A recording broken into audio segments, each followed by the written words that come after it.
ರಾಜಸ್ಥಾನದ ಕಿಶನ್ಗಢ್ ಮಾರ್ಬಲ್ ಕಲ್ಲುಗಳ ಹೊಳಪಿಗೆ ಹೆಸರಾದ ನಗರ. ಆದರೆ 2003ರ ಆ ಒಂದು ಅಮಾವಾಸ್ಯ ರಾತ್ರಿ ಬಿಳಿ ಮಾರ್ಬಲ್ಗಳ ಮೇಲೆ ನೆತ್ತರು ಹರಿದಿತ್ತು. ಮಾರ್ಬಲ್ ಉದ್ಯಮಿಯೊಬ್ಬರನ್ನ ಯಾರೋ ಬರ್ಬರವಾಗಿ ಕೊಂದು ಮುಗಿಸಿದ್ರು. ಸಾಲದ್ದಕ್ಕೆ ದೇಹವನ್ನ ತುಂಡರಿಸಿ ಸುಟ್ಟು ಹಾಕಲಾಗಿತ್ತು. ವಿಚಿತ್ರ ಅಂದ್ರೆ ಅವನ ತಲೆಬುರುಡೆ ಮಾಯವಾಗಿತ್ತು. ಪೊಲೀಸರಿಗೆ ಸಿಕ್ಕಿದ್ದು ಕೇವಲ ಅರೆಬರೆ ಬೆಂದಿದ್ದ ಮಾಂಸದ ಮುದ್ದೆ. ಈ ಕೇಸ್ಗೆ ಕ್ಲೂ ಕೊಟ್ಟಿದ್ದು 10 ವರ್ಷಗಳ ಹಿಂದೆ ನಡೆದಿದ್ದ ಒಂದು ಸಣ್ಣ ಆಪರೇಷನ್. ಒಂದು ಸ್ಮಾಲ್ ಸ್ಟೀಲ್ ವೈರ್ನಿಂದಾಗಿ ಇಡೀ ಪ್ರಕರಣದ ರಹಸ್ಯ ಬಯಲಾಗಿತ್ತು. ಹಾಗಾದ್ರೆ ಏನಿದು ಕೇಸ್? ಎಲ್ಲಾಗಿರೋದು ಈ ಭಯಾನಕ ಕೊಲೆ? ಸತ್ತವರು ಯಾರು? ಸಖತ್ ಚಾಲೆಂಜಿಂಗ್ ಆಗಿದ್ದ ಈ ಬ್ಲೈಂಡ್ ಕೇಸ್ನ ಪೊಲೀಸರು ಹೇಗೆ ಕ್ರ್ಯಾಕ್ ಮಾಡಿದ್ರು? ಇದೆಲ್ಲದರ ಬಗ್ಗೆ ನಮ್ಮ ಇವತ್ತಿನ ಕ್ರೈಮ್ ಸ್ಟೋರಿಯಲ್ಲಿ ಹೇಳ್ತೀವಿ. ನಾನ್ ಸಮೀನಾ. ಇದು ನಂಬಿಕೆ ದ್ರೋಹ ಮತ್ತು ವಿಧಿಯಾಟದ ಭೀಕರ ಸತ್ಯಗಾಥೆ. ಇದು ಕಿಶನ್ಗಢ್ ಹೆಡ್ಲೆಸ್ ಬಾಡಿ ಕೇಸ್. ನಮ್ಮ ಇವತ್ತಿನ ಸ್ಟೋರಿ ಸ್ಟಾರ್ಟ್ ಆಗೋದು ರಾಜಸ್ಥಾನದ ಅಜ್ಮೇರ್ನಿಂದ. ಇಲ್ಲಿರುವ ಕಿಶನ್ಗಢ್ ಸಿಟಿ ಮಾರ್ಬಲ್ಗೆ ತುಂಬ ಫೇಮಸ್. ಇದು ಏಷ್ಯಾದ ಅತಿ ದೊಡ್ಡ ಮಾರ್ಬಲ್ ಮಾರ್ಕೆಟ್ ಕೂಡ ಹೌದು. ಇಲ್ಲಿ ಭವಾನಿ ಶಂಕರ್ ಶರ್ಮಾ ಅನ್ನೋ ಒಬ್ಬ ದೊಡ್ಡ ಮಾರ್ಬಲ್ ಬಿಸ್ನೆಸ್ ಮ್ಯಾಗ್ನೆಟ್ ಇರ್ತಾ ಇದ್ರು. ಇವರು ಬಿಗ್ ಶಾಟ್. ಇವರಿಗೆ ಮದುವೆ ಆಗಿತ್ತು. ಹೆಂಡತಿ ಹೆಸರು ನಿಧಿ ಶರ್ಮಾ. ಭವಾನಿ ಶಂಕರ್ ಶರ್ಮಾ ಅವರಿಗೆ ತಂದೆ ತಾಯಿಯೇ ಪರದೈವ ಆಗಿದ್ರು. ಹಾಗಾಗಿ ಅವರು ಎಷ್ಟೇ ಬ್ಯುಸಿ ಇದ್ರು ಬಿಡುವು ಮಾಡಿಕೊಂಡು ವಾರಕ್ಕೆ 2-3 ಸಲ ಭೇಟಿಯಾಗಿ ಬರ್ತಿದ್ರು. ಬಟ್ ಇದು ಹೆಂಡತಿ ನಿಧಿ ಅವರಿಗೆ ಇಷ್ಟ ಆಗ್ತಾ ಇರಲಿಲ್ಲ. ಅದೇನ್ ಒಂದಿನ ಬಿಟ್ಟು ಒಂದಿನ ನೀವು ಅಪ್ಪ ಅಮ್ಮನ ಮೀಟ್ ಮಾಡೋಕೆ ಹೋಗ್ತೀರಾ? ತಿಂಗಳಿಗೋ 3 ತಿಂಗಳಿಗೋ ಒಂದ್ಸಲ ಹೋಗಬಹುದಲ್ಲ ಅಂತ ಕಿರಿಕ್ ತೆಗಿತಾ ಇದ್ರು. ಅದಕ್ಕೆ ಭವಾನಿ, ನಾನು ನನ್ನ ಅಪ್ಪ ಅಮ್ಮನ ಮೀಟ್ ಮಾಡಿದ್ರೆ ನಿನ್ಗೇನ್ ಪ್ರಾಬ್ಲಮ್? ದಯವಿಟ್ಟು ನೀನು ನಮ್ಮ ಮಧ್ಯೆ ಬರಬೇಡ ಅಂತ ಹೇಳ್ತಾ ಇದ್ರು. ನಿನ್ಗೇನ್ ಕಡಿಮೆ ಮಾಡಿದ್ದೀನಿ? ನಿನ್ಗೂ ಫ್ಯಾಮಿಲಿಗೂ ಟೈಮ್ ಕೊಡ್ತೀನಿ ತಾನೆ? ನಿಮ್ಮ ಬೇಕು ಬೇಡಗಳನ್ನ ಪೂರೈಸ್ತಾ ಇದ್ದೀನಿ ತಾನೆ? ಮತ್ತ್ಯಾಕೆ ಹಿಂಗೆ ಆಡ್ತೀಯಾ ಅಂತ ನಿಧಿಗೆ ಭವಾನಿ ಬೈತಾ ಇದ್ರು. ಪ್ರತಿದಿನ ಒಂದಲ್ಲ ಒಂದು ವಿಷಯಕ್ಕೆ ಜಗಳ ಆಗ್ತಿತ್ತು. ಇದರಿಂದಾಗಿ ಭವಾನಿ ರೋಸಿ ಹೋಗಿದ್ರು. ಕೋಟ್ಯಾಂತರ ರೂಪಾಯಿ ದುಡ್ಡು, ಐಷಾರಾಮಿ ಬದುಕು ಎಲ್ಲಾ ಇದ್ರು ನೆಮ್ಮದಿಯೇ ಇಲ್ವಲ್ಲ ಅಂತ ಕೊರಗ್ತಾ ಇದ್ರು. ಆದ್ರೆ ಹೆಂಡತಿಯಿಂದ ಎಷ್ಟೇ ಕಿರಿಕಿರಿ ಆದ್ರೂ ಒಂದಿನಾನೂ ಅವಳನ್ನ ಬಿಡೋ ಬಗ್ಗೆ ಭವಾನಿ ಯೋಚಿಸಿರಲಿಲ್ಲ. ಅದಕ್ಕೆ ಕಾರಣ ಅವರ ಮುದ್ದಾದ ಮಕ್ಕಳು. ಅವರ ಮುಖ ನೋಡಿ ಭವಾನಿ ತಮ್ಮ ನೋವು ಮರಿತಾ ಇದ್ರು. ಆವತ್ತು 4 ಮೇ 2003 ಬೆಳಗ್ಗೆ 7 ಗಂಟೆ ಸಮಯ.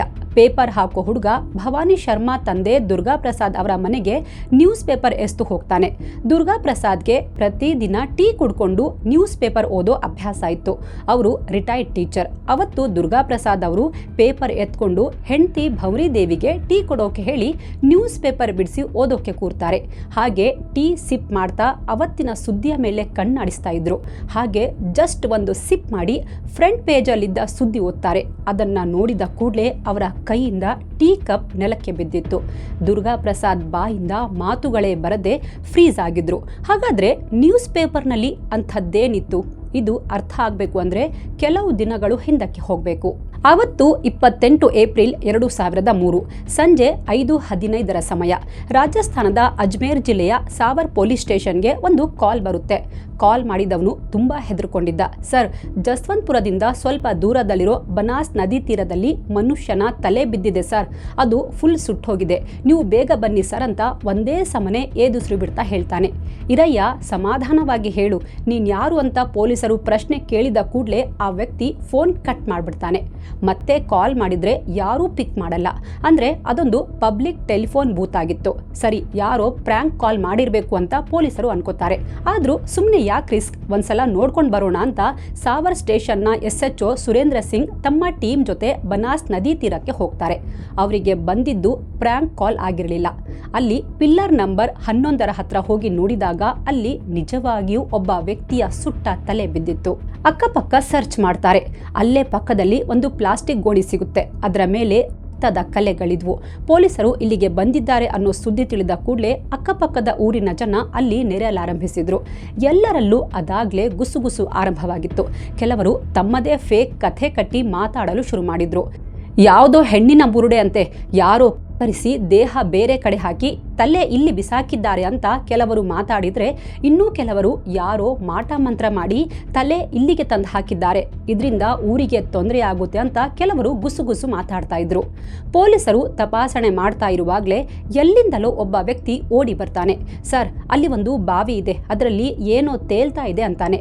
ಎಲ್ಲಿದೆ ಆ ಬಾವಿ ಅಂತ ಕೇಳಿದ್ಕೆ, ಸರ್ ಅದು ಸುಮಾರು 2 ಕಿಲೋಮೀಟರ್ ದೂರ ಇರಬಹುದು. ಅಲ್ಲಿ ಬಜರಂಗ್ ನಾಯಿ ಅನ್ನೋರಿಗೆ ಸೇರಿದ ಬಾವಿ ಇದೆ. ಅದರಲ್ಲಿ ಗೋಣಿ ಚೀಲದಲ್ಲಿ ಏನೋ ತೇಲ್ತಾ ಸುಡ್ತಾ ಇದೆ, ತುಂಬ ವಾಸನೆ ಬರ್ತಾ ಇದೆ. ನಾನು ಅಲ್ಲಿ ನೋಡೋಕೆ ಅಂತ ಹೋದಾಗ ಇಲ್ಲಿ ತಲೆ ಸಿಕ್ಕಿದೆ ಅಂತ ಗೊತ್ತಾಯಿತು. ಅದಕ್ಕೆ ನೋಡೋಕೆ ಬಂದೆ.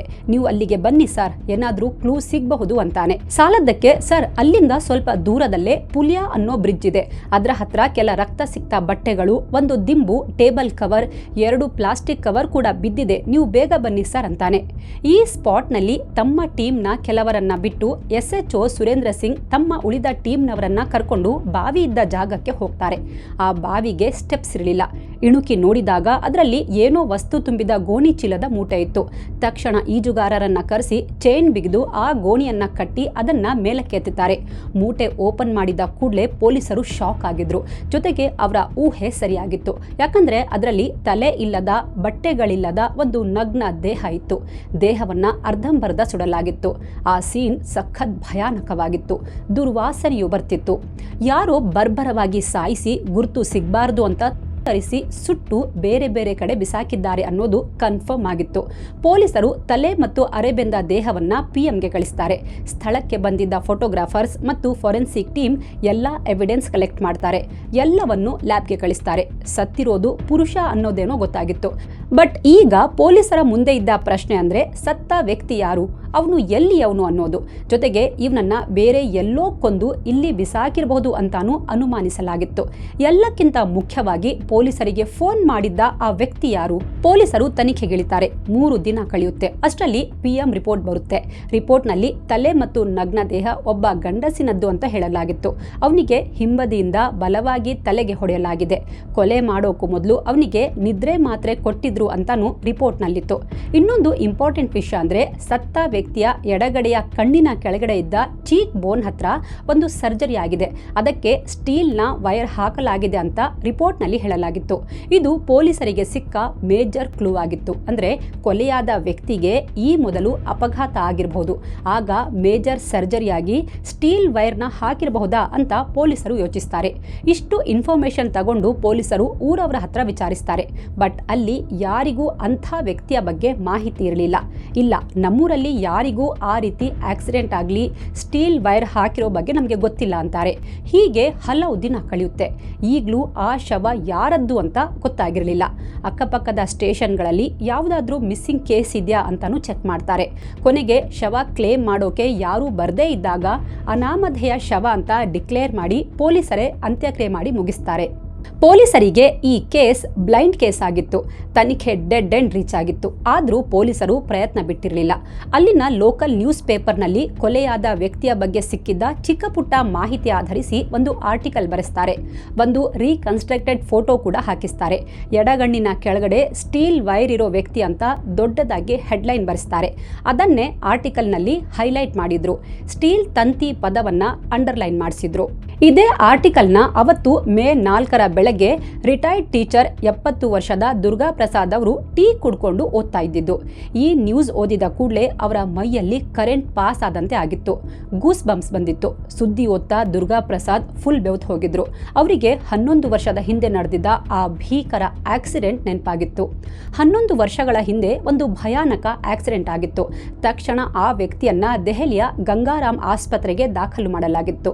ಆಕ್ಸಿಡೆಂಟ್ನಲ್ಲಿ ಮುಖದ ಭಾಗಕ್ಕೆ ತೀವ್ರವಾಗಿ ಪೆಟ್ಟಾಗಿ ಚೀಕ್ ಬೋನ್ ಫ್ರಾಕ್ಚರ್ ಆಗಿತ್ತು. ಅವನಿಗೆ ಮೇಜರ್ ಸರ್ಜರಿ ಮಾಡಿ ಎಡಗಣ್ಣಿನ ಹತ್ರ ಸರ್ಜಿಕಲ್ ಸ್ಟೀಲ್ ವೈರ್ ಹಾಕಲಾಗಿತ್ತು.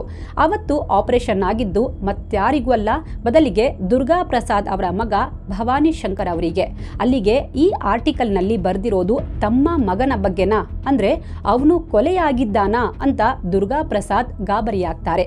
ದುರ್ಗಾ ಪ್ರಸಾದ್ ಅವರಿಗೆ ಈ ಡೌಟ್ ಬರೋಕೆ ಕಾರಣವೂ ಇತ್ತು. ಯಾಕಂದ್ರೆ ಕಳೆದ ಕೆಲವು ದಿನಗಳ ಹಿಂದೆ ಅಷ್ಟೇ ಭವಾನಿ ಶಂಕರ್ ಮನೆ ಬಿಟ್ಟು ಹೋದವರು ವಾಪಸ್ ಬಂದಿರಲಿಲ್ಲ. ಎಲ್ಲಿ ಹೋದ್ರು ಅನ್ನೋ ಬಗ್ಗೆಯೂ ಕ್ಲಾರಿಟಿ ಇರಲಿಲ್ಲ. ಏಪ್ರಿಲ್ 25ಕ್ಕೆ ಲಾಸ್ಟ್ ಟೈಮ್ ತನ್ನ ತಂದೆ ತಾಯಿಯನ್ನ ನೋಡೋಕೆ ಬಂದಿದ್ದ ಭವಾನಿ ಮತ್ತೆ ಬಂದಿರಲಿಲ್ಲ. ಫೋನ್ ಕೂಡ ಮಾಡಿರಲಿಲ್ಲ. ಯಾವಾಗಲೂ ಭವಾನಿ ತಂದೆ ತಾಯಿಯನ್ನ ಭೇಟಿ ಮಾಡಿ ನೇರವಾಗಿ ಮನೆಗೆ ಹೋಗ್ತಿದ್ದ. ಹೋದ ಕೂಡಲೇ ಕಾಲ್ ಮಾಡಿ ನಾನು ಸೇಫ್ ಆಗಿ ರೀಚ್ ಆದೆ ಅಂತ ಹೇಳ್ತಾ ಇದ್ದ. ಆವತ್ತು ಕೂಡ ಅಪ್ಪನಿಗೆ ಕಾಲ್ ಮಾಡಿ ಮಾತಾಡಿದ್ದ. ಅದೇ ಕೊನೆ ಸಲ ಭವಾನಿ ಜೊತೆಗೆ ಅಪ್ಪ ದುರ್ಗಾ ಪ್ರಸಾದ್ ಮಾತಾಡಿದ್ದು. ಇದಾದ ನಂತರ ಅವನು ಅಪ್ಪನಿಗಾಗ್ಲಿ ಅಮ್ಮನಿಗಾಗ್ಲಿ ಕಾಲ್ ಮಾಡಿರಲಿಲ್ಲ, ಮೀಟ್ ಮಾಡೋಕ್ಕೂ ಬಂದಿರಲಿಲ್ಲ. ಹಾಗಾಗಿ ದುರ್ಗಾ ಪ್ರಸಾದ್ ಅವರಿಗೆ ಕೊಲೆಯಾಗಿರೋ ವ್ಯಕ್ತಿ ನನ್ನ ಮಗ ಇರಬಹುದಾ ಅಂತ ಅನುಮಾನ ಬಂದಿತ್ತು. ಭವಾನಿ ಅವರ ಅಮ್ಮ 65 ವರ್ಷದ ಭಂವರಿ ದೇವಿ ಅಂತೂ ಮಗನ ಬಗ್ಗೆ ಯೋಚಿಸಿ ಹಾಸಿಗೆ ಹಿಡಿದ್ಬಿಟ್ಟಿದ್ರು. ಮಗ ಇಷ್ಟು ದಿನ ಮಾತಾಡದೆ ಯಾವತ್ತೂ ಇರಲಿಲ್ಲ. ಪ್ರತಿದಿನ ಮಾರ್ಬಲ್ ಅಂಗಡಿಗೆ ಕಾಲ್ ಮಾಡಿ ಮಗನ ಬಗ್ಗೆ ವಿಚಾರಿಸ್ತಾ ಇದ್ರು. ಇಲ್ಲ ಸಾಬ್, ಭವಾನಿ ಸರ್ ಯಾಕೋ ಗೋಡೌನ್ಗೆ ಬರ್ತಾ ಇಲ್ಲ, ಆಫೀಸ್ಗೂ ಬರ್ತಾ ಇಲ್ಲ, ನಿಧಿ ಮ್ಯಾಮ್ ಒಬ್ಬರೇ ಎಲ್ಲ ಹ್ಯಾಂಡಲ್ ಮಾಡ್ತಿದ್ದಾರೆ ಅಂತ ಹೇಳಿದ್ರು. ಇದು ದುರ್ಗಾ ಪ್ರಸಾದ್ ಮತ್ತು ಭಂವರಿ ದೇವಿ ಅವರಿಗೆ ಮತ್ತಷ್ಟು ಗಾಬರಿಗೆ ಕಾರಣವಾಗಿತ್ತು. ಎಷ್ಟೇ ಆದ್ರೂ ತಾಯಿ ಹೃದಯ ಅಲ್ವಾ, ತಡೆಯೋಕ್ಕಾಗದೆ ಸೊಸೆ ನಿಧಿಗೆ ಕಾಲ್ ಮಾಡಿ ಮಗನ ಬಗ್ಗೆ ವಿಚಾರಿಸ್ತಾರೆ. ನಿಧಿ ತುಂಬಾ ಕ್ಯಾಶುವಲ್ ಆಗಿ ಮಾತಾಡ್ತಾಳೆ. ಯಾಕಮ್ಮ ಹಿಂಗೆ ಮಾತಾಡ್ತಾ ಇದೆಯಾ? ಭವಾನಿ ಜೊತೆ ಮಾತಾಡಿ ಎಷ್ಟೋ ದಿನ ಆಯಿತು, ಅವನು ಫೋನ್ ಕೂಡ ಮಾಡಿಲ್ಲ, ಆಫೀಸ್ಗೂ ಹೋಗ್ತಿಲ್ಲ ಅಂತೆ, ಎಲ್ಲಿದ್ದಾನೆ ಅಂತ ನಿನಗೆ ಗೊತ್ತಾ? ಗೊತ್ತಿದ್ರೆ ಹೇಳಮ್ಮ ಅಂತ ದೈನ್ಯದಿಂದ ಕೇಳ್ತಾರೆ. ಅಷ್ಟಕ್ಕೆ ಸಿಟ್ಟಿಗೆದ್ದ ನಿಧಿ, ನಿಮ್ಮ ಮಗ ಎಲ್ಲಿದ್ದಾನೋ, ಎಲ್ಲಿ ಹೋಗಿದ್ದಾನೋ, ಏನು ಮಾಡ್ತಿದ್ದಾನೋ ನನಗೆ ಏನೂ ಗೊತ್ತಿಲ್ಲ. ನಿಮಗೆ ಅಷ್ಟು ಟೆನ್ಷನ್ ಆಗ್ತಾ ಇದ್ರೆ ನೀವೇ ಹೋಗಿ ಹುಡುಕೊಳ್ಳಿ, ನನ್ನ ತಲೆ ತಿನ್ಬೇಡಿ, ಈ ಫಾಲ್ತು ವಿಚಾರಕ್ಕೆಲ್ಲ ನನ್ನ ಹತ್ರ ಟೈಮ್ ಇಲ್ಲ ಅಂತ ಮೇಲು ಧ್ವನಿಯಲ್ಲಿ ಮಾತಾಡಿದ್ಲು. ಸಾಲದಕ್ಕೆ ನಿಮ್ಮ ಮಗ ನನ್ನ ಬಿಟ್ಟು ಬೇರೆ ಯಾವುದೋ ಹೆಂಗಸಿನ ಜೊತೆ ಎಂಜಾಯ್ ಮಾಡ್ತಿರ್ಬೇಕು ಬಿಡಿ ಅಂತ ಅತ್ತೆ ಅನ್ನೋ ಮರ್ಯಾದೆಯೂ ಇಲ್ಲದೆ ಮಾತಾಡಿ ಫೋನ್ ಇಡ್ತಾಳೆ. ಸೊಸೆಯ ಈ ಬಿಹೇವಿಯರ್ ಅತ್ತೆ ಭಂವರಿ ಅವರಿಗೆ ಹೊಸದೇನೂ ಆಗಿರಲಿಲ್ಲ. ಅದಕ್ಕೆ ಸರಿ ಬಿಡಮ್ಮ ಅಂತ ಅವರು ಸುಮ್ಮನಾಗಿದ್ರು. ದುರ್ಗಾ ಪ್ರಸಾದ್ ಭವಾನಿಯ ಫ್ರೆಂಡ್ಸ್ ಮತ್ತು ಅವರ ಕೆಲ ರಿಲೇಟಿವ್ಸ್ಗೆ ಫೋನ್ ಮಾಡಿ ಭವಾನಿ ಬಗ್ಗೆ ಕೇಳ್ತಾರೆ. ಯಾರಿಗೂ ಅವನು ಎಲ್ಲಿಗೆ ಹೋಗಿದ್ದಾನೆ ಅಂತ ಗೊತ್ತಿರಲಿಲ್ಲ. ಎಲ್ಲರೂ ಭವಾನಿಯನ್ನ ಹುಡುಕ್ತಾರೆ, ಆದರೆ ಭವಾನಿ ಬಗ್ಗೆ ಏನೂ ಮಾಹಿತಿ ಸಿಗಲ್ಲ. ಮತ್ತೊಂದು ಕಡೆ ಹೆಂಡತಿ ನಿಧಿ ಮಾತ್ರ ಗಂಡನ ಹುಡುಕೋ ಗೋಜಿಗೆ ಹೋಗಿರಲಿಲ್ಲ. ಅಂದ್ರೆ ಅವಳಿಗೆ ಗಂಡ ಎಲ್ಲಿದ್ದಾನೆ ಅಂತ ಗೊತ್ತಿತ್ತಾ? ಅವನೇ ವಾಪಸ್ ಬರ್ತಾನೆ ಅಂತ ನಂಬಿಕೆ ಇತ್ತಾ? ಇಲ್ಲ ಭವಾನಿಗೆ ಅವಳೇ ಏನಾದ್ರೂ ಮಾಡಿದ್ಲಾ? ಮುಂದೆ ಹೇಳ್ತೀವಿ ನೋಡಿ. ಎಲ್ಲಾ ಕಡೆ ಹುಡುಕಿ ಏನು ಮಾಹಿತಿ ಸಿಗದೇ ಇದ್ದಾಗ ಏಪ್ರಿಲ್ 28, 2003 ಅಜ್ಮೀರ್ ಜಿಲ್ಲೆಯ ಮದನ್ಗಂಜ್ ಪೊಲೀಸ್ ಸ್ಟೇಷನ್ಗೆ ಹೋಗಿ ದೂರು ದಾಖಲಿಸ್ತಾರೆ. ಪೊಲೀಸರು ಕೆಲವು ದಿನ ಹುಡುಕಿ ಆಮೇಲೆ ಸುಮ್ಮನಾಗಿದ್ರು. ಹೆಂಡತಿ ಕಾಟದಿಂದ ಬೇಸತ್ತು ಎಲ್ಲಿಗೋ ಹೋಗಿರ್ಬೇಕು, ಅವನಾಗೆ ಬರ್ತಾನೆ ಬಿಡುವಂತ ಪೊಲೀಸರು ಕೇಸ್ ಫೈಲ್ ಪಕ್ಕಕ್ಕಿಟ್ಟು ಕೂತಿದ್ರು. ಯಾವಾಗ ಮೇ 4 ಪೇಪರ್ನಲ್ಲಿ ಆರ್ಟಿಕಲ್ ಬಂತೋ ಅದನ್ನ ಓದಿ ದುರ್ಗಾ ಪ್ರಸಾದ್ ಕೂಡ್ಲೇ ತನ್ನ ರಿಲೇಟಿವ್ಸ್ಗೆ ಫೋನ್ ಮಾಡ್ತಾರೆ. ಅಲ್ಲದೆ ಸೊಸೆ ನಿಧಿ ಶರ್ಮಾಗೂ ಫೋನ್ ಮಾಡಿ ಆರ್ಟಿಕಲ್ ಬಗ್ಗೆ ಹೇಳ್ತಾರೆ. ಇಷ್ಟು ದಿನ ಉಡಾಫೆಯಲ್ಲಿದ್ದ ನಿಧಿ ಆರ್ಟಿಕಲ್ ಸುದ್ದಿ ಕೇಳಿ ಗಾಬರಿಯಲ್ಲೇ ದುರ್ಗಾ ಪ್ರಸಾದ್ ಮನೆಗೆ ಬರ್ತಾರೆ. ಎಲ್ಲರೂ ಸೇರಿ ಪೊಲೀಸ್ ಸ್ಟೇಷನ್ಗೆ ಹೋಗ್ತಾರೆ. ಸರ್, ಇವತ್ತಿನ ಪೇಪರ್ನಲ್ಲಿ ಒಂದು ಶವ ಸಿಕ್ಕಿದೆ, ಅದಕ್ಕೆ ಮುಖದಲ್ಲಿ ಸ್ಟೀಲ್ ವೈರ್ ಹಾಕಿದ್ದಾರೆ ಅಂತ ಬರ್ದಿತ್ತಲ್ವಾ, ನಾವು ಆ ಶವ ನೋಡಬಹುದಾ ಅಂತ ಮನವಿ ಮಾಡ್ತಾರೆ. ನೀವ್ಯಾರು ಅಂತ ವಿಚಾರಿಸಿದಾಗ ದುರ್ಗಾ ಪ್ರಸಾದ್ ತಮ್ಮ ಪರಿಚಯ ಹೇಳ್ತಾರೆ. ಇವಳು ನನ್ನ ಸೊಸೆ, ನಮ್ಮ ಮಗ ಕೂಡ ಮಿಸ್ಸಿಂಗ್ ಆಗಿದ್ದಾನೆ, ಅವನಿಗೂ ಆಪರೇಷನ್ ಆಗಿ ಇದೇ ಥರ ವೈರ್ ಹಾಕಿದ್ರು, ಬಹುಶಃ ಆ ಶವ ನಮ್ಮ ಮಗನದ್ದೇ ಇರಬಹುದಾ ಅಂತ, ಅದಕ್ಕೆ ಒಮ್ಮೆ ನೋಡೋಣ ಅಂತ ಬಂದ್ವಿ ಸರ್ ಅಂತಾರೆ. ಅದಕ್ಕೆ ಪೊಲೀಸರು, ನೋಡಿ ದುರ್ಗಾ ಪ್ರಸಾದ್ ಅವರೇ, ಆ ಶವ ತುಂಬಾ ಕೊಳ್ತು ಹೋಗಿತ್ತು, ಹೆಚ್ಚು ದಿನ ಇಡೋಕಾಗ್ತಿರ್ಲಿಲ್ಲ, ಅದಕ್ಕೆ ಅನಾಮಧೇಯ ಶವ ಅಂತ ಹೇಳಿ ನಾವೇ ಅಂತ್ಯ ಸಂಸ್ಕಾರ ಮಾಡಿಬಿಟ್ವಿ ಅಂತಾರೆ. ಪೊಲೀಸರ ಮಾತು ಕೇಳಿ ದುರ್ಗಾ ಪ್ರಸಾದ್ ಅವರು ಅಲ್ಲೇ ಚೇರ್ ಮೇಲೆ ಕುಸಿದು ಬೀಳ್ತಾರೆ. ಪೊಲೀಸರು, ನೋಡಿ ನಮಗೆ ಕ್ರೈಮ್ ಸೀನ್ನಲ್ಲಿ ಕೆಲ ವಸ್ತುಗಳು ಸಿಕ್ಕಿವೆ, ನೀವು ಅದನ್ನ ಒಮ್ಮೆ ನೋಡಿ, ನಿಮ್ಮ ಮಗಂದ ಅಂತ ಹೇಳಿ ಅಂತಾರೆ. ತಮಗೆ ಸಿಕ್ಕಿದ್ದ ಒಂದು ರಕ್ತ ಸಿಕ್ತ ಶರ್ಟ್, ದಿಂಬು, ಬ್ಯಾಗ್, ಟೇಬಲ್ ಕ್ಲಾತ್, ಬೆಡ್ಶೀಟ್ ತೋರಿಸ್ತಾರೆ. ಅದನ್ನ ನೋಡಿ ಭವಾನಿ ಶರ್ಮಾ ಕುಟುಂಬದವರ ದುಃಖದ ಕಟ್ಟೆ ಒಡೆದಿತ್ತು. ಸರ್, ಇದೆಲ್ಲ ನನ್ನ ಮಗನದ್ದೇ ಸರ್ ಅಂತ ಹೇಳ್ತಾ ಜೋರಾಗಿ ಅಳೋಕೆ ಶುರು ಮಾಡ್ತಾರೆ. ಪತ್ನಿ ನಿಧಿ ಕೂಡ, ಹೌದು ಸರ್, ಇದೆಲ್ಲ ನನ್ನ ಗಂಡ ಭವಾನಿಯದ್ದೇ, ಬೆಡ್ಶೀಟ್, ಪಿಲ್ಲೋ ಕೂಡ ನಮ್ದೇ ಅಂತ ಗುರ್ತು ಹಿಡಿದಿದ್ಲು. ಅವಳು ಅತ್ತೆಯನ್ನ ತಪ್ಕೊಂಡು ಅಳ್ತಾಳೆ. ಪೊಲೀಸರು ಎಲ್ಲರನ್ನ ಸಮಾಧಾನ ಪಡಿಸಿ ವಿಚಾರಣೆ ಆರಂಭಿಸ್ತಾರೆ. ಭವಾನಿ ಅವರಿಗೆ ಯಾರ ಜೊತೆಗಾದ್ರೂ ವೈಷಮ್ಯ ಇತ್ತಾ, ಫ್ಯಾಮಿಲಿ ಪ್ರಾಬ್ಲಮ್ ಏನಾದ್ರೂ ಇತ್ತಾ ಅಂತೆಲ್ಲ ವಿಚಾರಿಸ್ತಾರೆ. ಇಲ್ಲ ಸರ್, ಭವಾನಿ ತುಂಬಾ ಸೀದಾ ಸಾದಾ ಮನುಷ್ಯ, ಅವನಿಗೆ ಯಾರೊಂದಿಗೂ ದ್ವೇಷ ಇರಲಿಲ್ಲ, ಬಿಸ್ನೆಸ್ ರೈವಲ್ರಿ ಕೂಡ ಇರಲಿಲ್ಲ, ಗಂಡ ಹೆಂಡತಿ ಅಂದಮೇಲೆ ಸಣ್ಣ ಪುಟ್ಟ ಮನಸ್ತಾಪ ಬಿಟ್ರೆ ಬೇರೇನೂ ಇರಲಿಲ್ಲ ಸರ್ ಅಂತ ಹೇಳ್ತಾರೆ. ಪೊಲೀಸರು ಕೊಲೆ ಕೇಸ್ ರಿಜಿಸ್ಟರ್ ಮಾಡಿಕೊಂಡು ಟೀಮ್ ರೆಡಿ ಮಾಡಿ ತನಿಖೆಗಿಳಿತಾರೆ. ಮೊದಲಿಗೆ ಹೆಂಡತಿ ನಿಧಿಯನ್ನ ವಿಚಾರಿಸ್ತಾರೆ. ನಿಮ್ಮ ಗಂಡನನ್ನ ನೀವು ಯಾವಾಗ ಕೊನೆಯದಾಗಿ ನೋಡಿದ್ದು, ನಿಮಗೆ ಯಾರ ಮೇಲಾದರೂ ಡೌಟ್ ಇದೆಯಾ ಅಂತ ಕೇಳ್ತಾರೆ. ಸರ್, ನನಗೆ ಒಬ್ಬರ ಮೇಲೆ ಡೌಟ್ ಇದೆ, ನಮ್ಮ ಅತ್ತೆ ಮಾವ ಮತ್ತು ನನ್ನ ನಾದಿನಿ ಗಂಡನ ಮೇಲೆ ಡೌಟ್ ಇದೆ, ಇವರೇ ಎಲ್ಲ ಸೇರ್ಕೊಂಡು ಭವಾನಿಯನ್ನ ಮುಗಿಸಿರ್ಬೇಕು ಅಂತಾಳೆ. ಸ್ವಂತ ಮಗನನ್ನ ಅವ್ರು ಯಾಕೆ ಕೊಲೆ ಮಾಡ್ತಾರೆ ಅಂತ ಕೇಳಿದ್ಕೆ ಭವಾನಿಯ ಆಸ್ತಿ ಕಬಳಿಸೋಕೆ ಸಾರ್ ಅಂತಾಳೆ. ಇವರೆಲ್ಲ ಸೇರ್ಕೊಂಡು ನಮಗೆ ಟಾರ್ಚರ್ ಕೊಡ್ತಾ ಇದ್ರು ಅಂತಾನು ಪೊಲೀಸರ ಹತ್ರ ನಿಧಿ ಹೇಳ್ತಾಳೆ. ಪೊಲೀಸರು ಅವಳ ಸ್ಟೇಟ್ಮೆಂಟ್ ರೆಕಾರ್ಡ್ ಮಾಡ್ಕೋತಾರೆ. ಈಗ ಪೊಲೀಸರಿಗೆ ಶವ ಭವಾನಿ ಶರ್ಮಾರದ್ದು ಅಂತ ಗೊತ್ತಾಗಿತ್ತು. ಬಟ್ ಕೊಲೆ ಮಾಡಿದ್ದು ಯಾರು ಮತ್ತು ಕೊಲೆಗೆ ಮೋಟಿವ್ ಏನು ಅನ್ನೋ ಬಗ್ಗೆ ಇನ್ನೂ ಕ್ಲಾರಿಟಿ ಇರಲಿಲ್ಲ. ಸದ್ಯ ಪೊಲೀಸರ ಅನುಮಾನದ ರಡಾರ್ನಲ್ಲಿ ನಿಧಿಯೂ ಸೇರಿದಂತೆ ಉಳಿದ ಫ್ಯಾಮಿಲಿ ಸದಸ್ಯರು ಇದ್ರು. ಆದರೆ ಪೊಲೀಸರ ಬಳಿ ಇದ್ದದ್ದು ಕೇವಲ ಸಾಂದರ್ಭಿಕ ಸಾಕ್ಷಿಗಳು ಮಾತ್ರ. ಪೊಲೀಸರು ವಿಚಾರಣೆ ತೀವ್ರಗೊಳಿಸ್ತಾರೆ. ದುರ್ಗಾಪ್ರಸಾದ್ರನ್ನ ಮತ್ತೆ ವಿಚಾರಣೆಗೆ ಕರೀತಾರೆ. ನಿಮ್ಮ ಮಗ ಭವಾನಿಗೆ ಸ್ಟೀಲ್ ವೈರ್ ದೇಹದ ಯಾವ ಭಾಗದಲ್ಲಿ ಹಾಕಲಾಗಿತ್ತು, ಯಾವ ಆಸ್ಪತ್ರೆಯಲ್ಲಿ ಸರ್ಜರಿ ಮಾಡಿಸಿದ್ರಿ, ಡಾಕ್ಟರ್ ಹೆಸರೇನು ಅಂತೆಲ್ಲ ಕೇಳ್ತಾರೆ. ಅದಕ್ಕೆ ದುರ್ಗಾಪ್ರಸಾದ್, ಸರ್, ಡೆಲ್ಲಿಯ ಗಂಗಾರಾಮ್ ಆಸ್ಪತ್ರೆಯ famous plastic surgeon doctor Shivashankar Shah ಅವರೇ ನನ್ನ ಮಗನಿಗೆ ಸರ್ಜರಿ ಮಾಡಿದ್ದು ಸರ್. ಅವನ ಎಡ ಕಣ್ಣಿನ ಕೆಳಗೆ ಸರ್ಜಿಕಲ್ ವೈರ್ ಹಾಕಿದ್ರು ಅಂತಾರೆ. ಪೊಲೀಸರ ಒಂದು ಟೀಮ್ ಡೆಲ್ಲಿಯ ಗಂಗಾರಾಮ್ ಆಸ್ಪತ್ರೆಗೆ ಹೋಗ್ತಾರೆ.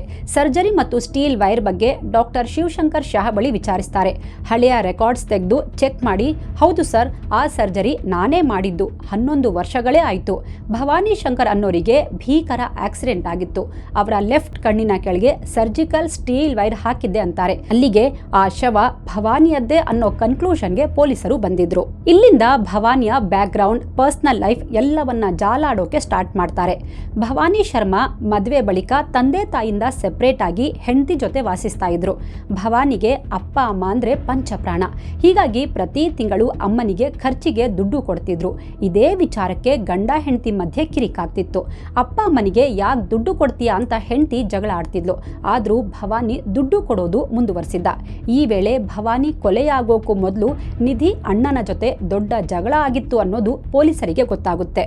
ಇಲ್ಲಿಂದ ಪೊಲೀಸರ ಸಸ್ಪೆಕ್ಟ್ ಲಿಸ್ಟ್ನಲ್ಲಿ ಈಗ ಹೆಂಡತಿ ನಿಧಿ ಮತ್ತು ಅವಳ ಅಣ್ಣನ ಹೆಸರು ಮೊದಲಲ್ಲಿತ್ತು. ಪೊಲೀಸರು ನಿಧಿ ಮತ್ತು ಅವಳ ಅಣ್ಣನನ್ನ ವಿಚಾರಣೆಗೆ ಕರೀತಾರೆ.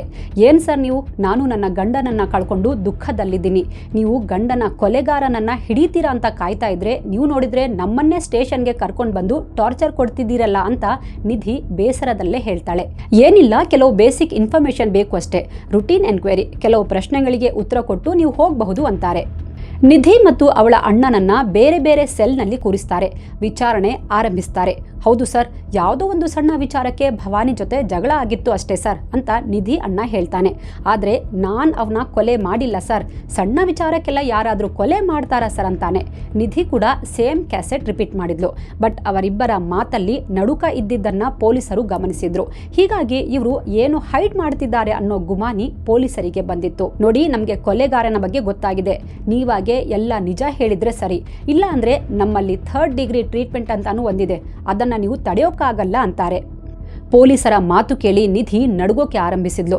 ಸರ್, ನನ್ನ ಅಣ್ಣನಿಗೆ ಏನೂ ಮಾಡಬೇಡಿ, ಅವನೇನೂ ಮಾಡಿಲ್ಲ, ಬಿಟ್ಬಿಡಿ ಅಂತ ಅಳೋಕೆ ಸ್ಟಾರ್ಟ್ ಮಾಡ್ತಾಳೆ. ನಾನೇ ಸರ್ ಎಲ್ಲ ಮಾಡಿದ್ದು, ನಾನೇ ನನ್ನ ಗಂಡನನ್ನ ಕೊಲೆ ಮಾಡಿದ್ದು ಅಂತಾಳೆ. ಅವಳ ಮಾತು ಕೇಳಿದ ಪೊಲೀಸರು ದೀರ್ಘವಾಗಿ ಉಸಿರು ಬಿಡ್ತಾ ಮಾತಿಗಿಳಿತಾರೆ. ಸರಿ, ಯಾಕೆ ಕೊಲೆ ಮಾಡದೆ ಹೇಳು ಅಂತ ಕೇಳ್ತಾರೆ. ಇಲ್ಲಿಂದ ನಿಧಿ ತನ್ನ ಕಥೆ ಸ್ಟಾರ್ಟ್ ಮಾಡ್ತಾಳೆ. ಸರ್, ನನ್ನ ಹೆಸರು ನಿಧಿ, ನನಗೆ ಮದುವೆ ಆಗಿ 2 ಗಂಡು ಮಕ್ಕಳಿದ್ದಾರೆ. ಆದರೆ ಭವಾನಿ ಜೊತೆ ನನಗೆ ಹೊಂದಾಣಿಕೆ ಆಗ್ತಿರಲಿಲ್ಲ. ಅವನು ಅವನ ಅಪ್ಪ ಅಮ್ಮನಿಗೆ ತುಂಬ ದುಡ್ಡು ಕೊಡ್ತಿದ್ದ. ನಾನು ಕೊಡಬೇಡ ಅಂತ ಎಷ್ಟೇ ಹೇಳಿದ್ರೂ ಕೇಳ್ತಾ ಇರಲಿಲ್ಲ. ಅದಕ್ಕೆ ನನಗೆ ಅವನ ಮೇಲೆ ತುಂಬ ಕೋಪ ಇತ್ತು. ಇದೇ ವಿಚಾರಕ್ಕೆ ನಮ್ಮಿಬ್ಬರ ಮಧ್ಯೆ ತುಂಬ ಜಗಳ ಆಗ್ತಿತ್ತು ಅಂತಾಳೆ. ಡಿವೋರ್ಸ್ ಕೊಟ್ಬಿಡು ಅಂದೆ, ಅವನು ಕೇಳಲಿಲ್ಲ. ಭವಾನಿ ಡೆಲ್ಲಿ ಮತ್ತು ಬಾಂಬೆಯ ರೆಡ್ ಲೈಟ್ ಏರಿಯಾಗೂ ಹೋಗ್ತಿದ್ದ. ಅವನಿಗೆ ಅನೇಕ ಮಹಿಳೆಯರ ಜೊತೆ ಸಂಬಂಧ ಇತ್ತು. ಇದು ನನ್ನ ಅತ್ತೆ ಮಾವನಿಗೂ ಗೊತ್ತಿತ್ತು. ಆದರೆ ಅವರು ಮಗನಿಗೆ ಏನೂ ಹೇಳ್ತಿರ್ಲಿಲ್ಲ ಸರ್ ಅಂತಾಳೆ. ನನಗೆ ಅವನ ಮೇಲೆ ಆಸಕ್ತಿ ಇರಲಿಲ್ಲ. ಬಟ್ ಅವನ ಆಸ್ತಿ ಮತ್ತು ಬಿಸ್ನೆಸ್ ಮೇಲೆ ಕಣ್ಣಿತ್ತು. ಅವನು ಬದುಕಿರೋವರೆಗೂ ಅದೆಲ್ಲ ನನಗೆ ಸಿಗಲ್ಲ ಅಂತಾನೂ ಗೊತ್ತಿತ್ತು. ಅದಕ್ಕೆ ಪ್ಲಾನ್ ಮಾಡಿದೆ ಸರ್ ಅಂತ ನಿಧಿ ಸ್ಟೇಟ್ಮೆಂಟ್ ಕೊಡ್ತಾಳೆ. ಭವಾನಿ ಹತ್ರ ಒಂದು ಟಾಟಾ ಸುಮೋ ಕಾರ್ ಇತ್ತು. ಅದನ್ನ ಕೊಟ್ಟು ಹೊಸ ಕಾರ್ ಖರೀದಿ ಮಾಡಬೇಕು ಅಂದ್ಕೊಂಡಿದ್ದ. ಹೀಗಿರುವಾಗ ಅಶೋಕ್ ಕುಮಾರ್ ವೈಷ್ಣವ್ ಅನ್ನೋ ತನ್ನ ಫ್ರೆಂಡ್ ಜೊತೆಗೆ ಭವಾನಿ ಕಾರ್ ಡೀಲ್ ಮಾಡ್ತಿದ್ದ. ಅಶೋಕ್ ಮನೆಗೆ ಆಗಾಗ ಬಂದು ಹೋಗೋದು ಮಾಡ್ತಿದ್ದ. ಸ್ಲೋಲಿ ಅಶೋಕ್ ಮತ್ತು ನಾನು ಫ್ರೆಂಡ್ಸ್ ಆದ್ವಿ. ನನಗೆ ಅಶೋಕ್ ಇಷ್ಟ ಆಗಿದ್ದ, ನಾನು ಅವನಿಗೆ ಇಷ್ಟ ಆಗಿದ್ದೆ. ನಮ್ಮಿಬ್ಬರ ಫ್ರೆಂಡ್ಶಿಪ್ ಪ್ರೀತಿಯಲ್ಲಿ ತಿರುಗೋಕೆ ತುಂಬಾ ದಿನ ಹಿಡಿಲಿಲ್ಲ ಸರ್. ಭವಾನಿಗೆ ಇದ್ಯಾವುದೂ ಗೊತ್ತಿರಲಿಲ್ಲ. ಗೊತ್ತಾದರೆ ಅವನು ನಮ್ಮನ್ನ ಸುಮ್ಮನೆ ಬಿಡಲ್ಲ ಅಂತ ಗೊತ್ತಿತ್ತು. ಅದಕ್ಕೆ ಒಂದಿನ ನಾವಿಬ್ರೂ ಸೇರ್ಕೊಂಡು ಒಂದು ಪ್ಲಾನ್ ಮಾಡಿದ್ವಿ. ಭವಾನಿಯನ್ನ ಸಾಯಿಸ್ಬಿಡೋಣ ಅಂತ ತೀರ್ಮಾನ ಮಾಡಿದ್ವಿ. ಅವನು ಸತ್ರೆ ಅವನ ಎಲ್ಲ ಆಸ್ತಿ ಮತ್ತು ವ್ಯವಹಾರ ನನಗೆ ಮತ್ತು ನನ್ನ ಮಕ್ಕಳಿಗೆ ಬರುತ್ತೆ. ಆಮೇಲೆ ನಾನು ಮತ್ತು ಅಶೋಕ್ ಹಾಯಾಗಿರಬಹುದು ಅಂದ್ಕೊಂಡೆ ಸರ್ ಅಂತಾಳೆ. ಅವತ್ತು 28 ಏಪ್ರಿಲ್ 2003 ರಾತ್ರಿ ಸಮಯ. ನಾನು ಭವಾನಿಯ ಹಾಲಿನಲ್ಲಿ ನಿದ್ದೆ ಮಾತ್ರೆ ಸೇರಿಸಿಕೊಟ್ಟೆ. ಅದನ್ನ ಕುಡಿದ ಕೂಡಲೇ ನನಗೆ ಒಂಥರ ಆಗ್ತಿದೆ ನಿಧಿ, ತುಂಬಾ ಸುಸ್ತಾಗ್ತಿದೆ ಅಂತ ಹೇಳ್ತಾ ಅಲ್ಲೇ ಬಿತ್ಕೊಂಡ. ಅಷ್ಟರಲ್ಲಿ ಅಶೋಕ್ ಮನೆಗೆ ಬಂದ. ಭವಾನಿ ಪ್ರಜ್ಞೆ ಇಲ್ಲದೆ ಬಿದ್ದಿದ್ದ. ನಾವಿಬ್ರು ಸೇರ್ಕೊಂಡು ಅವನ ತಿರುಗಟ್ಟಿಸಿ ಕೊಲೆ ಮಾಡಿಬಿಟ್ವಿ ಸರ್. ನಂತರ ಕಿಚನ್ನಿಂದ ತಂದು ಅವನ ಕುಯ್ದ್ಬಿಟ್ಟೆ. ನೆಲದ ಮೇಲೆಲ್ಲ ರಕ್ತ ಹರಿಯೋಕೆ ಸ್ಟಾರ್ಟ್ ಆಗಿತ್ತು. ಬೇಗ ಬೇಗ ಒಂದು ಗೋಣಿಯಲ್ಲಿ ಅವನ ತಲೆ ತುಂಬಿಸಿದೆ. ಅವನ ಬಟ್ಟೆ ತೆಗೆದು ನಗ್ನ ಮಾಡಿ ಮತ್ತೊಂದು ಗೋಣಿಯಲ್ಲಿ ತುಂಬಿಸಿ ಗಂಟು ಕಟ್ಟಿ ಗೋಣಿಯನ್ನ ಹೊಲಿದ್ಬಿಟ್ಟೆ. ನಂತರ ಆ ಗೋಣಿಯನ್ನ ಫಸ್ಟ್ ಫ್ಲೋರ್ನಿಂದ ಕೆಳಗೆ ಎಳ್ಕೊಂಡು ಬಂದು ಅಶೋಕ್ ಖರೀದಿಸಿದ್ದ ಭವಾನಿಯ ಸುಮೋ ಕಾರಲ್ಲೇ 2 ಮೂಟೆ ಇಟ್ವಿ ಸರ್ ಅಂತಾಳೆ. ನಮ್ಮ ಪ್ಲಾನ್ ಪ್ರಕಾರ ಶವವನ್ನ ಮನೆಯಲ್ಲೇ ಸುಟ್ಟು ಬಿಸಾಕೋದಾಗಿತ್ತು. ಆದ್ರೆ ವಾಸನೆ ಬರೋ ಚಾನ್ಸಸ್ ಇದ್ದಿದ್ರಿಂದ ಪ್ಲಾನ್ ಚೇಂಜ್ ಮಾಡಿದ್ವಿ. ಸತ್ತವನ್ನ ಗುರ್ತು ಸಿಗಬಾರ್ದು ಅಂತ ಮಧ್ಯರಾತ್ರಿ ಒಂದು ನಿರ್ಜನ ಪ್ರದೇಶಕ್ಕೆ ತಗೊಂಡು ಹೋಗಿ ಬೆಂಕಿ ಹಚ್ಚಿ ಸುಟ್ಟಾಕಿದ್ವಿ. ಆದರೆ ಅಷ್ಟರಲ್ಲಿ ಏರಿಯಾದಲ್ಲಿ ಪೊಲೀಸರು ನೈಟ್ ಪ್ಯಾಟ್ರೋಲ್ ಮಾಡೋ ಸೈರನ್ ಕೇಳಿಸ್ತು. ಸೈರನ್ ಸದ್ದು ಕೇಳಿದ ಕೂಡಲೇ ನಮಗೆ ಗಾಬರಿಯಾಗಿತ್ತು. ಎಲ್ಲಿ ಸಿಕ್ಕಾಕೋಬಿಡ್ತೀವೋ ಅನ್ನೋ ಭಯದಿಂದ ಶವ ಫುಲ್ ಸುಡೋಕ್ಕೂ ಮೊದಲೇ ಅರ್ಧಕ್ಕೆ ಬಿಟ್ಟು ಅಲ್ಲಿಂದ ಎಸ್ಕೇಪ್ ಆದ್ವಿ ಸರ್ ಅಂತ ತಾನು ಮಾಡಿದ ಪಾಪಕೃತ್ಯದ ಬಗ್ಗೆ ನಿರ್ಭೀತಿಯಿಂದ ಹೇಳ್ತಾಳೆ. ಪೊಲೀಸ್ ಸೈರನ್ ಕೇಳಿಸದೇ ಇದ್ದಿದ್ರೆ ಶವ ಸುಟ್ಟು ಬೂದಿ ಮಾಡ್ತಾ ಇದ್ವಿ. ಅವತ್ತು ಶವ ಫುಲ್ ಸುಟ್ಟೋಗ್ಬಿಟ್ಟಿದ್ರೆ ನಿಮಗೆ ಏನೂ ಪ್ರೂಫ್ ಸಿಗ್ತಾ ಇರಲಿಲ್ಲ. ಸ್ಟೀಲ್ ವೈರ್ ಕೂಡ ಸಿಗ್ತಾ ಇರಲಿಲ್ಲ. ಈ ಪ್ರಕರಣ ಯಾವತ್ತೂ ಬಯಲಾಗ್ತಿರ್ಲಿಲ್ಲ ಅಂತ ಒಂಚೂರು ಪಶ್ಚಾತ್ತಾಪ ಇಲ್ಲದೆ ನಿಧಿ ಪೊಲೀಸರಿಗೆ ಹೇಳ್ತಾಳೆ. ಇವಳ ಕನ್ಫೆಷನ್ ಸ್ಟೇಟ್ಮೆಂಟ್ ಆಧರಿಸಿ ಅವಳ ಪ್ರೇಮಿ ಅಶೋಕ್ನನ್ನ ಪೊಲೀಸರು ಅರೆಸ್ಟ್ ಮಾಡ್ತಾರೆ. ನಂತರ ಭವಾನಿ ಮನೆಗೆ ಹೋಗಿ ಪರಿಶೀಲನೆ ಮಾಡ್ತಾರೆ. ಅಲ್ಲಿ ಕೊಲೆಗೆ ಸಂಬಂಧಿಸಿದ ಹಲವು ಎವಿಡೆನ್ಸ್ ಸಿಗುತ್ತೆ. ಕಾರ್ಪೆಟ್ ಮೇಲೆ, ಕಾಟ್ ಹತ್ರ, ವುಡನ್ ಪಾರ್ಟ್ ಹತ್ರ ಇನ್ನೂ ಬೇರೆ ಬೇರೆ ಕಡೆ ರಕ್ತದ ಕಲೆಗಳು ಸಿಕ್ಕಿದ್ವು. ಎಲ್ಲವನ್ನ ಫೊರೆನ್ಸಿಕ್ಗೆ ಕಳಿಸ್ತಾರೆ. ಭವಾನಿಗೆ ಪ್ರತಿದಿನ ಡೈರಿ ಬರೆಯೋ ಅಭ್ಯಾಸ ಇತ್ತು. ಆ ಡೈರಿ ಪೊಲೀಸರಿಗೆ ಸಿಗುತ್ತೆ.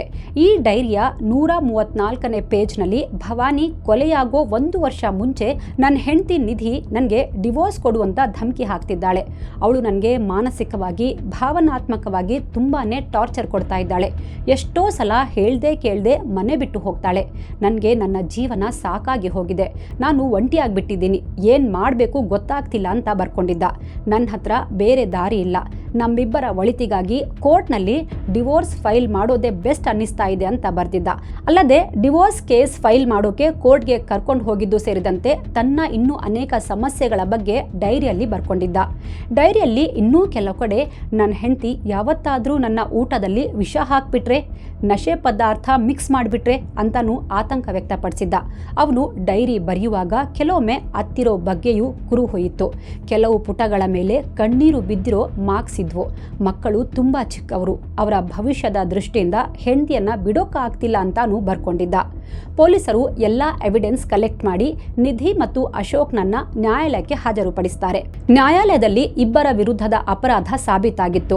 ಅಜ್ಮೀರ್ನ ಸೆಷನ್ಸ್ ನ್ಯಾಯಾಲಯ ಜುಲೈ 30, 2004ಕ್ಕೆ ಆದೇಶ ಪ್ರಕಟಿಸಿತ್ತು. ನಿಧಿ ಶರ್ಮಾ ಮತ್ತು ಅಶೋಕ್ ಕುಮಾರ್ಗೆ ಜೀವಾವಧಿ ಜೈಲು ಶಿಕ್ಷೆ ಮತ್ತು ದಂಡ ವಿಧಿಸಿ ಆದೇಶ ನೀಡಿತ್ತು. ಹಾಗೆ ಇಬ್ಬರು ಮಕ್ಕಳು ಇನ್ನೂ ಚಿಕ್ಕವರಿರುವ ಕಾರಣ ಅವರ ಕಸ್ಟಡಿಯನ್ನ ಅಜ್ಜಿ ತಾತಗೆ ನೀಡಿತ್ತು.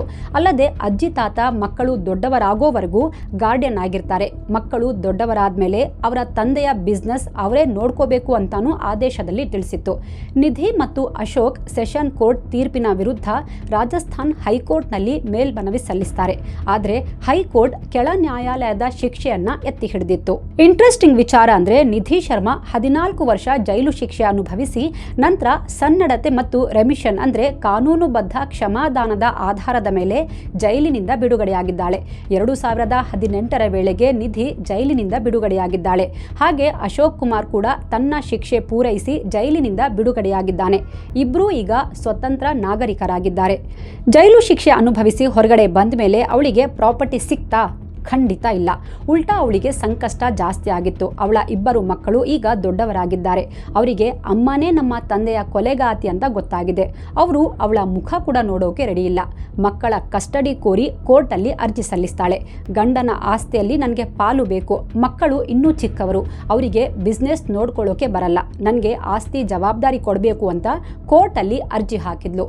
ಆದರೆ ಹಿಂದೂ ಉತ್ತರಾಧಿಕಾರ ಕಾಯ್ದೆಯ ಪ್ರಕಾರ ಪತಿಯನ್ನ ಕೊಂದ ಪತ್ನಿ ಆತನ ಆಸ್ತಿಯನ್ನ ಪಡೆಯಲು ಅನರ್ಹಳಾಗ್ತಾಳೆ ಅಂತ ಕೋರ್ಟ್ ಹೇಳಿತ್ತು. ಇಬ್ಬರು ಮಕ್ಕಳಿಗೆ ಈಗ 18 ವರ್ಷಕ್ಕಿಂತ ಜಾಸ್ತಿ ವಯಸ್ಸಾಗಿದೆ. ಅವರು ಯಾರ ಜೊತೆ ಇರಬೇಕು ಮತ್ತು ಆಸ್ತಿಯನ್ನ ಹೇಗೆ ನಿರ್ವಹಿಸಬೇಕು ಅನ್ನೋ ಡಿಸಿಷನ್ ಅವರೇ ತಗೊಳ್ತಾರೆ ಅಂತ ಹೇಳಿ ನ್ಯಾಯಾಲಯ ಅವಳ ಅರ್ಜಿಯನ್ನ ತಿರಸ್ಕರಿಸಿತ್ತು. ಒಟ್ನಲ್ಲಿ ಯಾವ ಆಸ್ತಿ ಮತ್ತು ಅಕ್ರಮ ಸಂಬಂಧಕ್ಕೋಸ್ಕರ ತನ್ನ ಗಂಡನನ್ನ ನಿರ್ದಾಕ್ಷಿಣ್ಯವಾಗಿ ಕೊಲೆ ಮಾಡಿದ್ಲೋ ಕೊನೆಯಲ್ಲಿ ಅವಳಿಗೆ ಬಿಡಿಗಾಸು ಸಿಗಲಿಲ್ಲ. ಪುಟ್ಟ ಮಕ್ಕಳನ್ನ ಅಪ್ಪನ ಪ್ರೀತಿಯಿಂದ ದೂರ ಮಾಡಿ ಅನಾಥರನ್ನಾಗಿಸಿ ತಾನೂ ಜೈಲಿಗೆ ಹೋಗಿ ಬಂದ್ಲು. ಆದರೆ ಇವಳೆಂಥ ಪಾಪಿ ಅಂದರೆ ಅವಳಿಗೆ ಚೂರು ಪಶ್ಚಾತ್ತಾಪ ಆಗಿಲ್ಲ.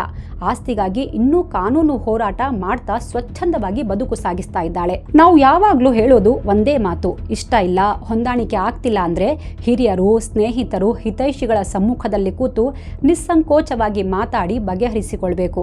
ಆಗೋದೇ ಇಲ್ಲ ಅಂದ ಪಕ್ಷದಲ್ಲಿ ಕಾನೂನು ಪ್ರಕಾರ ಸಮಸ್ಯೆಗೆ ಸಮಾಧಾನ ಪಡ್ಕೊಳ್ಬೇಕು.